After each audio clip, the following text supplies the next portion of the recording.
ನಮಸ್ಕಾರಗಳು. ನಾನು ಮೈಸೂರು ಜಿಲ್ಲಾ ಕಾಂಗ್ರೆಸ್ ರಾಜೀವ್ ಗಾಂಧಿ ಪಂಚಾಯತ್ ರಾಜ್ ಅಧ್ಯಕ್ಷರು. ನಿಮ್ಮ ಹೆಸರು ಹೇಳಿ. ಬಿ ಮಲ್ಲೇಶ್ ಅಂತ, ಬಿ ಮಲ್ಲೇಶ್ ಕೋಟೆ.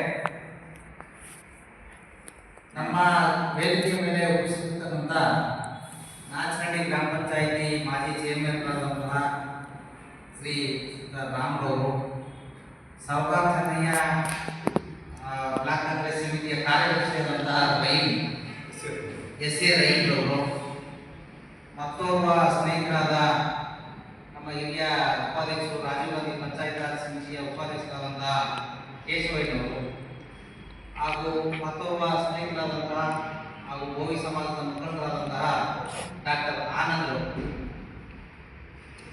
ಈ ಪತ್ರಿಕಾ ಗೋಷ್ಠಿಯನ್ನು ಕರೆದಿರ್ತಕ್ಕಂಥ ಉದ್ದೇಶ ಇಷ್ಟೇ. ತಮಗೆಲ್ಲರಿಗೂ ಗೊತ್ತಿರತಕ್ಕಂತೆ ನಮ್ಮ ಕರ್ನಾಟಕ ರಾಜ್ಯವನ್ನು ಇತ್ತೀಚೆಗೆ ಅತಿ ಹೆಚ್ಚು ದಿನ ಮುಖ್ಯಮಂತ್ರಿಗಳಾಗಿ ಆಡಳಿತ ನಡೆಸಿರ್ತಕ್ಕಂಥ ಸನ್ಮಾನ್ಯ ಸಿದ್ದರಾಮಯ್ಯ ಅವರು ನಮ್ಮ ಮೈಸೂರಿನ ಸುಪುತ್ರರು, ನಮ್ಮ ಮೈಸೂರು ಭಾಗದವರು ನಮ್ಮವರು ಅಂತ ಹೇಳಲಿಕ್ಕೆ ತುಂಬ ಹೆಮ್ಮೆ ಆಗ್ತದೆ. ಸ್ವಲ್ಪ ದಿನಗಳ ಹಿಂದೆ KRS ರಸ್ತೆಗೆ ಅವರ ಹೆಸರನ್ನ ಇರಬೇಕು ಆ ರಸ್ತೆಗೆ ಕೇಳಿ ಪಾಲಿಕೆಯಿಂದ ಅನುಮೋದನೆ ಆದಂಥ ಸಂದರ್ಭದಲ್ಲಿ ಕೆಲವು ಪರ ವಿರೋಧಗಳು ವ್ಯಕ್ತವಾದವು. ಆದರೆ ನಮ್ಮೂರಿನವರು ಈ ರಾಜ್ಯನ ಅತಿ ಹೆಚ್ಚು ದಿನಗಳ ಕಾಲ ಆಳಿದ್ದಾರೆ ಅಂತೇಳಿ ಹೇಳಲು ನಮಗೆಲ್ಲರೂ ನಮ್ಮ ಮೈಸೂರು ಜೊತೆ ತುಂಬ ಹೆಮ್ಮೆ. ಬಟ್ ಆಗ ನಾವು ಯಾಕೆ ಪರ ವಿರೋಧಗಳ ಚರ್ಚೆ ಮಾಡಬೇಕು ಅನ್ನೋದು ನಮಗೆ ಅರ್ಥ ಆಗಲಿಲ್ಲ. ಹಾಗಾಗಿ ನಮ್ಮ ಹಿರಿಯ ಮುಖಂಡರಾದವರು ಒಡನಾಡಿ ಚಾಮರಾಜನಗರ ಕ್ಷೇತ್ರದ ಶಾಸಕರಾಗಿದ್ದಂತಹ ಸಂದರ್ಭದಲ್ಲೂ, ಮೊದಲನೇ ಬಾರಿ ಶಾಸಕರಾಗಿದ್ದ ಸಂದರ್ಭದಲ್ಲೂ ಅವರ ಒಡನಾಡಿಗಳಾಗಿದ್ದಂಥ ಅವರ ಸ್ನೇಹಿತರಾದಂಥ ರಾಮರವರು ಅವರು ಇತ್ತೀಚೆಗೆ ಅವರನ್ನ ಭೇಟಿನೇ ಮಾಡಿಲ್ಲ. ಸಾಮಾನ್ಯ ಒಂದು 10 ವರ್ಷಗಳಿಂದ ಮುಖ್ಯಮಂತ್ರಿ ಆದಾಗ ಸಾಮಾನ್ಯ ಭೇಟಿನೇ ಆಗಲಿಲ್ಲ. ಯಾಕಂದ್ರೆ ನಮ್ಮನ್ನು ನೋಡ್ಕೊಳ್ತಾ ಇದ್ರು. ನಾವು ಅವ್ರನ್ನ ಪೊಲೀಸ್ನವ್ರನ್ನ ಮೀರಿ ನಾವು ಅವ್ರನ್ನ ಭೇಟಿ ಮಾಡೋಕೆ ಆಗ್ತಾ ಇಲ್ಲ. ಆದರೆ ಅವರ ಅಭಿಮಾನಿಗಳಾಗಿ ನಾವು ಎಲ್ಲ ಶೋಷಿತ ಸಮಾಜದ ನಮ್ಮ ನಾಯಕರಾದಂಥ ಸಿದ್ದರಾಮಯ್ಯನವರಿಗೆ ನಮ್ಮ ನಂಜನಗೂಡು ಆ ಬಂಡಿಪಾಳ್ಯದಲ್ಲಿರ್ತಕ್ಕಂಥ ಸರ್ಕಲ್ಗೆ, ಆ ನಾಚನಹಳ್ಳಿ ಪಾಳ್ಯ ಇರ್ತಕ್ಕಂಥ ಸರ್ಕಲ್ಗೆ ಅವರ ಹೆಸರನ್ನು ಇಡಬೇಕು ಅಂತೇಳಿ ನಾವು ಒತ್ತಾಯ ಮಾಡ್ತಾ ಇದ್ದೀವಿ ಅಂತ ಹೇಳಿ ನಮ್ಮ ಎಲ್ಲರೂ ಒಟ್ಟುಗೂಡಿಸಿ ನಮ್ಮ ಪತ್ರಿಕೆ ಮುಖಾಂತರ ಪತ್ರಿಕಾ ಮಾಧ್ಯಮದ ಮುಖಾಂತರ ಎಲ್ಲರಿಗೂ ಕೂಡ ಸಂಬಂಧಪಟ್ಟ ಗ್ರಾಮ ಪಂಚಾಯಿತಿ ಮತ್ತು ತಾಲೂಕು ಪಂಚಾಯಿತಿ ಮತ್ತು ಜಿಲ್ಲಾಧಿಕಾರಿಗಳಿಗೆ ಮತ್ತು ಕಾರ್ಪೊರೇಷನ್ ಅವರಿಗೆ ಮನವಿಯನ್ನು ಸಲ್ಲಿಸಿದ್ದಾರೆ. ಮನವಿಯನ್ನು ಸಲ್ಲಿಸಿ ಪತ್ರಿಕೆಯ ಮುಖಾಂತರ ಒತ್ತಾಯ ಮಾಡ್ತಾ ಇದ್ದಾರೆ. ಅವ್ರ ಹೆಸರನ್ನ ನಾವು ಅವರ ಹೆಸರು ಇಡೋದಕ್ಕೆ ಅವರು ಏನೇನು ಸಾಧನೆಗಳು ಮಾಡಿದ್ದಾರೆ ಅಂತ ನಾವೇನು ನಿಮಗೆ ಪತ್ರಕರ್ತರಿಗೆ ನಾವು ಹೊಸದಾಗಿ ಹೇಳಬೇಕಾಗಿಲ್ಲ. ಮೈಸೂರಿಗೆ ಏನು ಕೊಡುಗೆ ಕೊಟ್ಟಿದ್ದಾರೆ ಅನ್ನೋದು ನಮಗೆಲ್ಲರೂ, ನಮಗಿಂತ ಹೆಚ್ಚಾಗಿ ನಮಗೆ ದೃಶ್ಯ ಮಾಧ್ಯಮದಲ್ಲಿ ಮತ್ತು ಪ್ರಿಂಟ್ ಮೀಡಿಯಾದಂಥವೆಲ್ಲ ಪ್ರಸಾರ ಮಾಡ್ತಾ ಇದ್ದೀವಿ. ತಮಗೆಲ್ಲ ಗೊತ್ತಿರ್ತಕ್ಕಂಥ ವಿಚಾರ.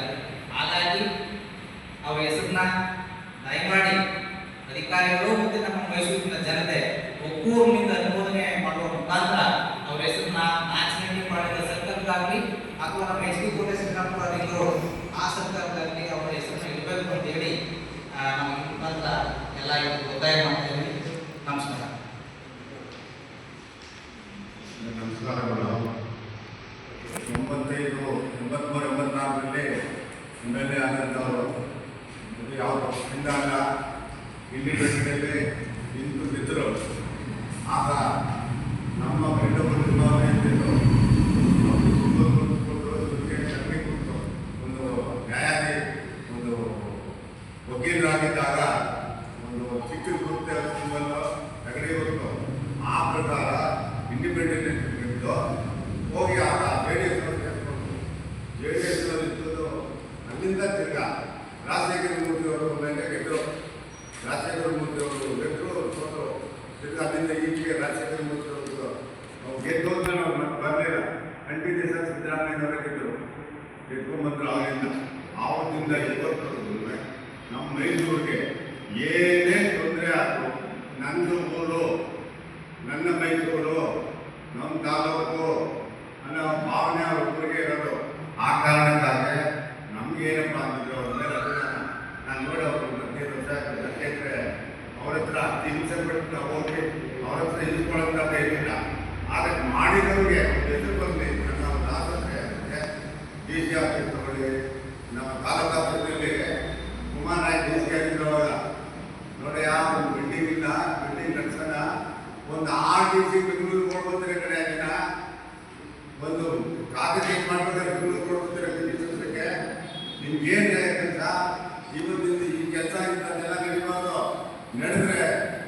ಬಿಡಲ್ಲ ಅಂತೇಳಿ ಕುಮಾರನಾಗಿ ಕೀರ್ತಿ ದಬಾಯಿಸಿದ್ರು ವೇದಿಕೆ ಮೇಲೆ. ಆಗ ಬಿಲ್ಡಿಂಗು ಕಟ್ಟಿದ್ರು. ಆದರೂ ಈಗಲೂ ಕೆಲವು ಅಧಿಕಾರಿಗಳು ಬೇಜವಾಬ್ದಾರಿಯಲ್ಲೇ ಇದ್ದಾರೆ. ಅದನ್ನೇ ನಾವೆಲ್ಲ ಮುಟ್ಟಿಸ್ಬೇಕಾಗಿತ್ತು. ಮುಟ್ಟಿಸಿದ್ರು ಚೆನ್ನಾಗಿಲ್ಲ, ನಾವು ಹೋಗಕ್ಕಾಗಲ್ಲ. ಈಗ ನಿಮ್ಮಂಥವರಿಂದ ಏನಾರ ಹೇಳಿ ನೀವು ಬರೆಯೋ ರೀತಿಯಲ್ಲಿ ನೀವು ಹೇಳೋ ರೀತಿಯಲ್ಲಿ ಹೇಳಿದ್ರೆ ಅವರು ಸ್ವಲ್ಪ ಮನ್ನಟ್ಟು ಆಗ್ಬೋದು. ಸಿದ್ದರಾಮಯ್ಯ ಗಮನಕ್ಕೂ ಬರ್ಬೋದು. ಅವ್ರ ಗಮನಕ್ಕೆ ಬರೋದು ಅಧಿಕಾರಿಗಳ ಗಮನಕ್ಕೆ ಬಂದರೆ ಭಾಳ ಒಳ್ಳೆಯದು. ನಾನೇ ನೋಡ್ಬಿಟ್ಟಿದ್ದೀನಿ. ಒಂದು ಕೆಲಸಕ್ಕೆ 16 ರೀತಿಯಲ್ಲೂ ಇಲ್ಲ. ಒಂದು ತಹಸೀಲ್ದಾರರು ಇವತ್ತಿಲ್ಲ ಇದರಿಂದ ಬನ್ನಿ, ಇವತ್ತಿಲ್ಲ ಇದರಿಂದ ಬನ್ನಿ, ಮೀನಾ ಮೇಕ ಫೋನ್ ಕೊಡ್ತಾರೆ. ಫೋನ್ ನೋಡ್ಬೇಡಿ, ಪೇಪರ್ ನೋಡಿ, ಪೇಪರ್ ನೋಡಿ ಆರ್ಡರ್ ಮಾಡಿ. ಅದಿದ್ದೇ ಇಲ್ಲ ಅವರಲ್ಲಿ. ಅದಕ್ಕೋಸ್ಕರ ಸಿದ್ದರಾಮಯ್ಯ ಹತ್ರ ಹೋಗಕ್ಕಾಗಿಲ್ಲ. ಅದೊಂದು ಕಡೆ ಹೋಗಲಿ. ಮೈಸೂರಿನಲ್ಲಿ ನೋಡಿ ಎಲ್ಲ ತಾಲೂಕು ಆಫೀಸ್ ಕಟ್ಟಿದ್ದಾರೆ, ಡಿ ಸಿ ಆಫೀಸ್ ಕಟ್ಟಿದ್ದಾರೆ, ಮಾರಾಣಿ ಕಾಲೇಜ್ ಕಟ್ಟಿದ್ದಾರೆ. ಇನ್ನೂ ಅನೇಕ ಕಾರ್ಯಕ್ರಮಗಳು ಬೇಕಂತ ಎಲ್ಲ ಮಾಡಿದ್ದಾರೆ. ಇಂಥ ದೊಡ್ಡ ಕೆಲಸ ಯಾವ ಮಿನಿಸ್ಟ್ರು ಮಾಡಲಿಲ್ಲ. ಒಂದು ನರಸೀಪುರ ರೋಡು, ನರಸೀಪುರ ಸೇತುವೆಗಳು ಕ್ಯೂ ನಿಂತು ಬಂದಿತ್ತು. ಎತ್ತಿನ ಗಾಡಿ, ಬಸ್ಸು, ಲಾರಿ ಅಂತ ಅದನ್ನ ಬಿಟ್ಕೊಳ್ತಿದ್ರು. ಅಲ್ಲಿಂದ ಹೋಗಿ ನದಿ ಹೊಡೆಯಲು ಸೇತುವೆ ಆ ಅಯ್ಯಪ್ಪ ಸ್ವಾಮಿ ದೇವಸ್ಥಾನ ಹತ್ರ, ಯಾಕೆಂದ್ರೆ ನಾನು ಬೆಳೆಸ್ಕೊಂಡು 10 ಕಿಲೋಮೀಟರ್ ಬರ್ತಾ ಇತ್ತು. ಅಲ್ಲೊಂದಾಯಿತು. ಹಾಗೆ ಅನೇಕ ನಂಜನಗೂಡು ತಾಲೂಕು ಆಫೀಸ್ ಆಯಿತು. ಅನೇಕ ಕಾರ್ಯಕ್ರಮಗಳು, ದೊಡ್ಡ ದೊಡ್ಡ ಕಾರ್ಯಕ್ರಮಗಳನ್ನು ಮಾಡಬೇಕು. ಅವರಿಗೂ ನಾನು ಮಾಡ್ತೀನಿ ಅನ್ಕೊಳ್ತಾ ಇಲ್ಲ. ಆ ಒಂದು ಗಮನಕ್ಕೆ ನಾನು ಅದರ ಪ್ರಕಾರ ಇಷ್ಟೇ ತಗೊಂಡಿದ್ದೀನಿ. ಸುಮ್ಮನೆ ನಾನು ಹೇಳ್ತಾ ಇಲ್ಲ. ಅವ್ರ ಕಡೆಯಿಂದ ಏನೇನು ಮಾಡಿದ್ದಾರೆ ಅನ್ನೋದು ಇಷ್ಟೇ ತಗೊಂಡಿದ್ದೀನಿ. ಇನ್ನೂ ಇದ್ದಾರೆ, ನಾವು ಆಗ್ಬೋದು, ಬೇಡ ಸಾಕು ಸಾಕು ಅಂತ ಹೇಳಿ ತಗೊಂಡಿದ್ದೀನಿ. ಆದರೆ ಇವತ್ತು ನಮಗೆ ಮೈಸೂರಿನಲ್ಲಿ ಮೀನಾ ಮೇಘ ಏನಿಲ್ಲ. ನಮ್ಮ ಚಾಮುಂಡೇಶ್ವರಿ ಕಾನ್ಸ್ಟಿಟ್ಯೂನ್ಸಿ ಅದೇ, ಈ ಕಡೆ ಬಂಡಿಪಾಳ್ಯ, ಈ ಕಡೆ ಕಾನ್ಸ್ಟಿಟ್ಯೂನ್ಸಿ, ಇವೆರಡಕ್ಕೂ ಮಧ್ಯೆ ಆ ಸರ್ಕಲ್ ಈಗ ದೊಡ್ಡದಾಗಿದೆ, ಚೆನ್ನಾಗಿದೆ. ಚಾಮರಾಜನಗರ ಮುಕ್ತಿ ಮಾಡಲಿಕ್ಕೆ ಸಿದ್ದರಾಮಯ್ಯ ಮುಕ್ತಿ ಮಾಡಿದ್ರು. 75 ವರ್ಷದಿಂದ 70 ವರ್ಷದಿಂದ ಹೋಗಿ ಚಾಮರಾಜನಗರಕ್ಕೆ ಹೋದರೆ ನನ್ನ ಸೀಟ್ ಕಿತ್ತೋದ್ರಿಂದ ಹೊರಟೋಗ್ತಾರೆ ವಾಪಸ್. ಒಬ್ಬರು ಹೋಗ್ತಾ ಇರಲಿಲ್ಲ. ಒಳ್ಳೆಯ ಕಾಲಕ್ಕೆ ಹೋಗ್ತಾ ಇದ್ರು, ಬೆಂಗಳೂರು ಹೋಗ್ತಿದ್ರು, ನಗರ ಹೋಗ್ತಾ ಇರಲಿಲ್ಲ. ಅಂಥದ್ರಲ್ಲಿ ಸಿದ್ದರಾಮಯ್ಯ